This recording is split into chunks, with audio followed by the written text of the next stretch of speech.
I think we're live.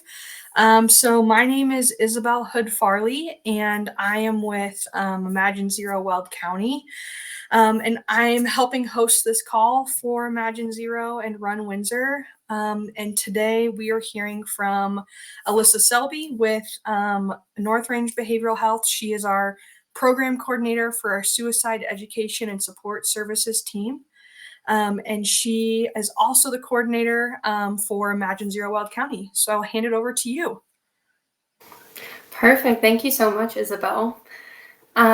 So today we're going to talk a little bit about wellness. What does that mean? So a lot of times when we think about wellness, we think about maybe being physical healthy, maybe being emotionally happy, but what else defines our wellness? So today we're going to talk about the different areas of wellness and the 8 dimensions and break them down a little bit into a little bit more detail. So these 8 dimensions that we're going to talk about are recognized and defined by the Substance Abuse and Mental Health Services Administration, or SAMHSA. So let's start off by just talking a little bit about wellness. Like I said, what does that mean? Why is it important? So wellness is the achievement of a person's personal best when we're thriving for balance, happiness, and internal control through positive life experiences. Wellness is not just one area of your life. In fact, it's many dimensions of wellness that overlap, interact with one another, and contribute to create an overall picture of health. So it's important to note that this is going to look different for each individual. Wellness has personal meanings for different people, so the path towards wellness will look a little bit different for each person. Secondly, I think we've all probably heard the term self-care before, but for many of us, it can be really difficult to define. Oftentimes, we might think about treating ourselves lavishly, a bubble bath, a nice meal, an expensive massage.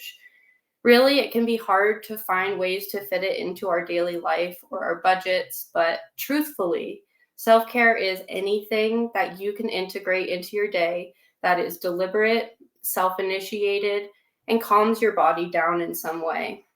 So I know a lot of us are extremely busy, or we really just struggle to make time for ourselves. This can be as simple as starting out with just 5 minutes a day. It's unrealistic to have complete wellness all the time. No one is completely healthy or unhealthy. However, the more healthy behaviors that we choose on a day-to-day basis, the greater chance we have of experiencing and achieving optimal health for greater periods of time. So, as I mentioned, wellness and self-care are very personal to every individual, and it's really about the intention to take that time for yourself and less about what you're actually doing during that time. So focusing in, taking care of each dimension that we'll go over here in just a minute really helps to ensure a more overall well-being, especially when oftentimes certain areas are neglected or forgotten altogether. So some benefits and why we should talk about the 8 dimensions and think about wellness. When we really embrace the 8 dimensions of wellness, it helps us do the following things. When we feel that our cup is actually truly full, we are so much more able to help those around us. Oftentimes, when it comes to self-care, we feel guilty. However, we're going to be a lot more productive and we're going to be more of a contribution to our friends and our family when we take the time to do so. So it's not only that, secondly, it will help you bounce back from trauma and also a lot quicker, stress, burnout. Taking care of yourself is a really important part of building resilience, and it helps you recognize your emotional responses to stress, which helps you develop coping skills to manage them. Finally, it helps you sleep better, improve your focus, strengthen your relationships. When we focus on many dimensions of wellness rather than a select few, it really ensures our cup is full enough to be as helpful and productive as we want to be, and so that we're able to show up for those that we love. Prioritizing our wellness and defining these different areas can really improve our mental health, our mood, our daily productivity, and increase our self-compassion. On the flip side, consequences of neglecting some or all of these dimensions can really reduce your quality of life. It can leave you feeling depleted, drained, irritable. So now that I've talked a couple minutes about why these areas are so important, I want to actually break down each dimension and explain what they are. So starting with emotional wellness. Emotional wellness is when we have the ability to adequately cope with everyday stress and really feel positive about life.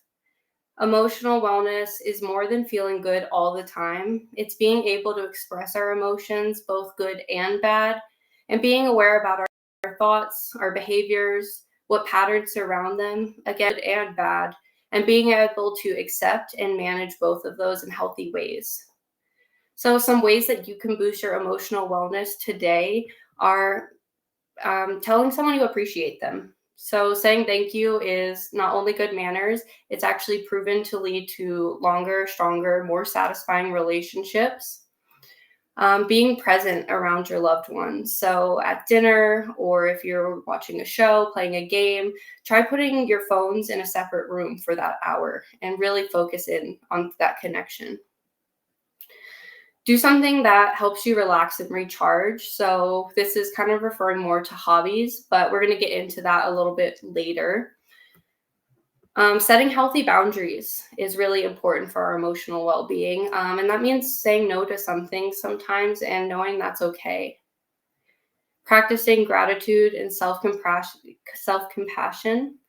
This is proven to increase our mental strength, improve our self-esteem, reduce stress, and again, building that resiliency and playing a major role in overcoming any type of trauma. And lastly, for our emotional well being, asking for help when you need it. It's actually a sign of strength to reach out to resources and supports if your wellness is suffering. And an important aspect of self care is giving yourself the space and the grace to reach out, just like you would with your friend or your loved one.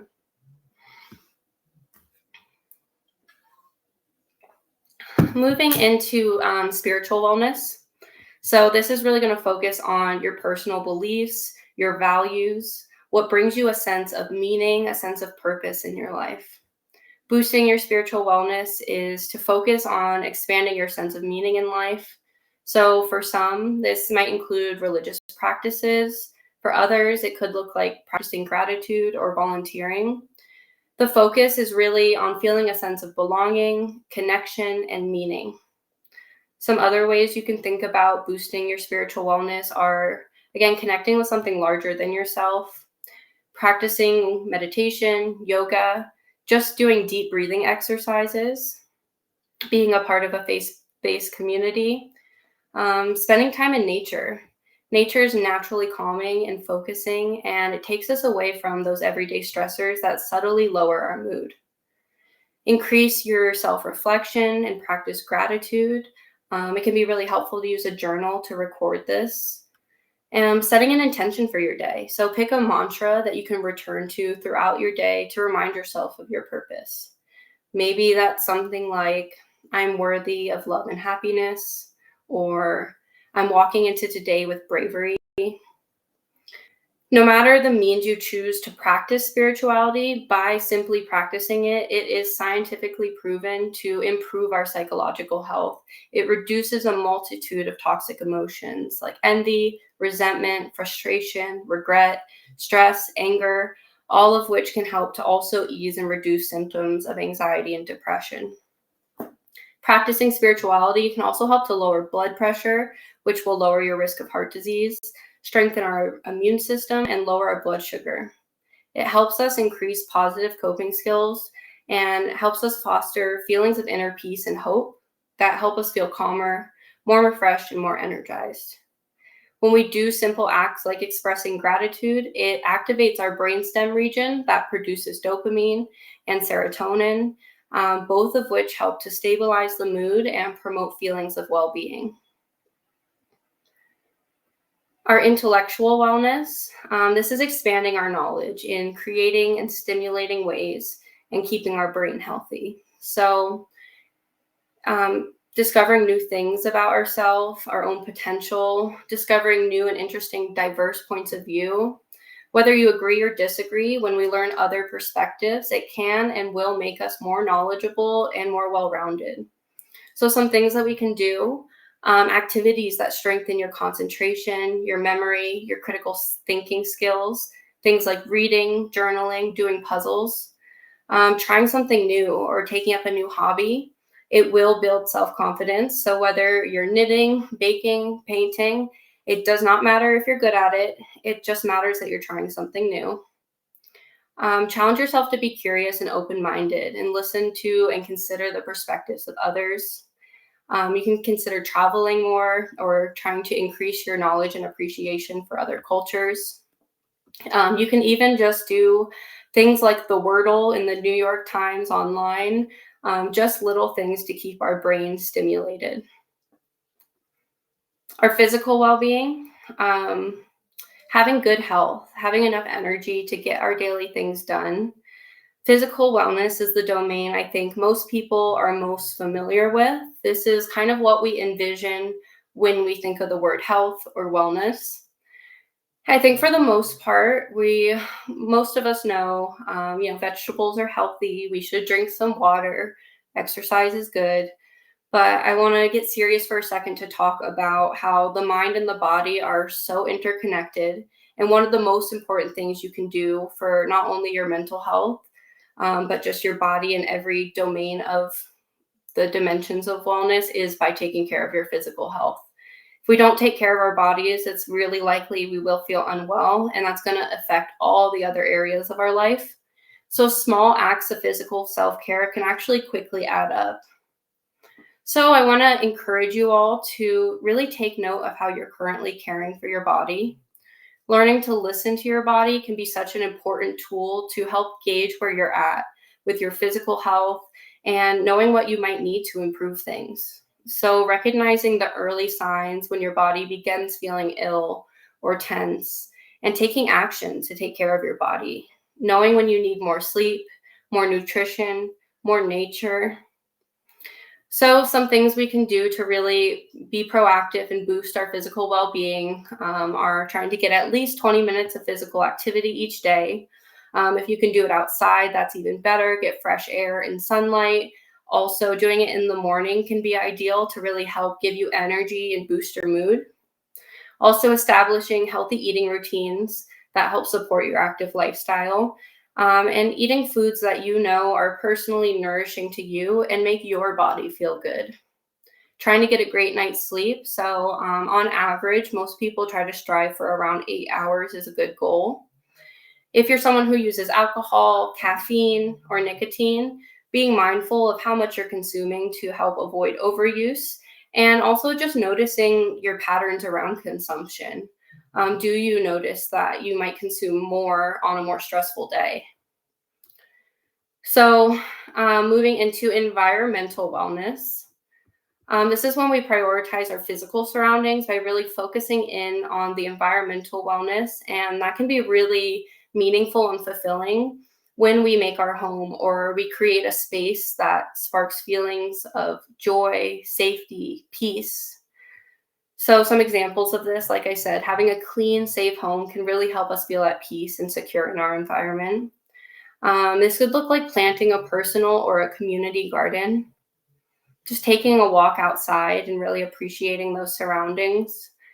Decorating your office workspace with photos, memories, things that bring you joy. And like I said, just really appreciating your surroundings. So, oftentimes, this might be easy in the summer. You can think of this as when it's a nice day out and you roll down the windows when you're driving and listening to the music and just appreciating that sunny day. I encourage you to try to do that here, even in the winter. Luckily, here in Colorado, we do get quite a few sunny days mixed in there. So even on those cold days, just taking a few minutes to let the sun hit your face and being mindful of that, really absorbing that experience and being appreciative of the surroundings. One great place to start is by decluttering your home. So online, you can find a lot of free templates if you just type into Google declutter your home template worksheet, and kind of get some different ideas for things that you might not Usually clean or declutter or just organizing your space in different ways that you might not have thought of before. Our financial wellness. This is our ability to meet our basic needs, to manage our money for both the short term and the long term, and to balance our wants and our needs. So, some ways that we can think about this are just learning more about savings, income, debt, learning how to set long term goals towards your future financial objectives, and how to save. Um, Consider reorganizing your belongings and really utilizing what you have rather than thinking about buying something new. And striving to live within your means. So, tracking your expenses, creating a budget, maybe making weekly meal plans to help maintain those goals. Similar to the declutter your home, there's a lot of really great free budget templates if you just want to look at Google Images. It can really help you kind of organize, think about debts and bills that might have been sneaking up on you out of nowhere, and just help you divvy up your income to debt to bills to savings ratios and help you think about that and be proactive. Our occupational wellness. So I think people have heard of this one, but oftentimes we do tend to forget about it. So they're really exploring career opportunities and finding the one that's most meaningful to you. So that could mean that you get a lot of joy or satisfaction from the work that you do. It could mean that your work gives you a sense of meaning or purpose, or your work enriches an area in your life. It really is the balance between work and leisure, however, that really promotes health and satisfaction. So, some ways we can explore occupational wellness. Don't settle. Keep motivated to work towards what you want. Keep increasing your skills and your knowledge to advance your occupational goals. As you keep working towards it, find the benefits and the positives in your current role and find ways to enjoy your current job. Creating connections with your coworkers is one great way to do this. Volunteering, making a list of what you've accomplished, especially if you're feeling burnt out or disconnected. Look over what you've accomplished in the past and give yourself a sense of purpose with all the work that you've put in. Um, Engage in training opportunities. Like I said, continue to advance your skills and write out your occupational goals and create a plan to reach them. And if you're feeling stuck, you can consider talking to a career counselor as well. Lastly, like I said, really striving for work-home balance is one of the main things that can really promote occupational well-being. So disconnecting from work at the end of the day and creating boundaries once you're home. So for some of this might mean that you turn off your work phone at a certain time or turn it on silent. Or if you don't have a work phone, maybe you just take 5 minutes when you get home to journal about everything that happened in your day so you can let it go for the day, move on, relax, recharge, so you can get back at it and be the best you again tomorrow. Lastly, our social well being. So, maintaining social support is a critical part of self care. Isolation and loneliness compromise both your mental health and your physical health. We talked about that a little bit in the kickoff call last week. Your social support networks can include your friends, your family, your peers, your coworkers, your neighbors, your Move Through the Darkness community. Something like a simple walk with a friend a few times a week or with your coworker on your lunch hour can really impact and uplift the rest of your day. Reaching out to your friends, even if that's using technology like Zoom or FaceTime, video chat, or call, just really trying to stay connected with the people you care about in any way that we can. And like I mentioned a little bit earlier, one way that we can really enjoy life and have time for gratitude is by setting healthy boundaries. So sometimes that does mean saying no. And like I said, that's okay. Reframe no not as a rejection of one task, but the choice to make space to say yes to the things that really matter most. With that, branching off, positive social interaction. So we are relational creatures. It tells our body that we're safe when we're around trusted people. So even if you're someone who is more introverted and you get energy from being alone, you naturally tend to want to isolate a little bit more. On a cellular level, we are social creatures and we crave and need social interaction. So, with that, really investing in those quality relationships and spending time with our trusted loved ones. Kind of going in tandem with that, just affection. So, I don't know if anybody knew, I'm sure some people out there have heard this before, but a 20-second hug can actually lower your blood pressure and your heart rate. And if you're not a huge fan of touch, this can even be with large animals like big dogs, because they naturally have a lower resting heart rate. So it lowers our heart rate when we're just near them and pet them and touch them. So I want to encourage you all to really just think about new, fun, exciting ways to try some self care strategies, to encourage you to think about what areas or dimensions of your life might be more often overlooked, and really challenge yourself to focus on active self care efforts that you can make to boost wellness in that specific area or dimension. So, a few other additional, just simple, quick ways that you can practice self care this week. Actually, sitting down and writing a self care plan. This really helps to keep us accountable, to take care of ourselves. And like I said, it can really help us re examine to know what areas might be neglected or need extra support. And when you don't know where to start, going back to the basics. So, really taking care of your physical health, like I said, fueling your body, exercising, balancing your sleep, and keeping your brain stimulated. A few other fun ways that you can practice self care this week are by trying something different with your household dinner. So, either cooking a new recipe or a comfort dish. You can also try the rosebud and thorn activity. So, go around the table with all the household members and you can ask rosebud and thorn. So, the rose is something good that happened in your day, the bud is something that you're looking forward to, and the thorn was something that was a little bit more challenging within your day. This could also be as simple as just stretching at the beginning or end of the day for just 10 minutes. Or, like I said, setting an intention, and pausing to reflect on that, to recenter yourself, bring yourself back. And that could be your intention for a day, for a week, for a weekend.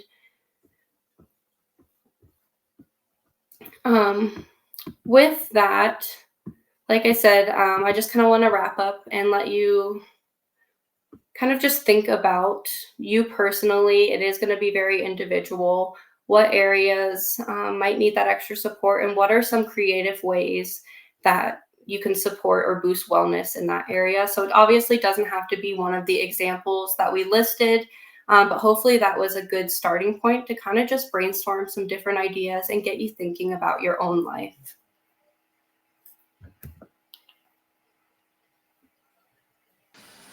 Awesome. Thank you, Alyssa. If you want to dive a little deeper onto the 8 dimensions of wellness, there is actually a handout on the Imagine Zero Instagram and Facebook page. It's listed on the feed there where you can kind of break down each dimension and how to practice it. So, this really makes me want to kind of dive deeper into my areas of wellness and see where am I doing well, what can I improve, what needs some work. So, really awesome hearing from you, Alyssa. Thank you so much for your time. And this meeting will also be on YouTube posted later. So if you missed us live, you can always tune into YouTube then. Yeah, thank you so much Cool. for adding that. So Yeah. yeah, if you want to check out our Instagram page, that is imagine0_Weld County.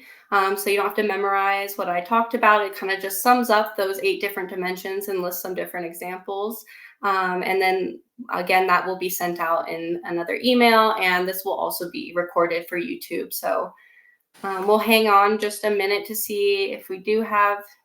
I don't think Question. I see anyone on the call anymore. So if anyone does have any questions after the fact, please feel free to reach out to Isabel and I at nrbh_cess@northrange.org, or you can contact us through our Imagine Zero webpage, or of course with Run Windsor. So thanks everybody. I Thank hope you. you all practice some new self-care this week. Yeah, cool. Well, we'll talk later. Thank you.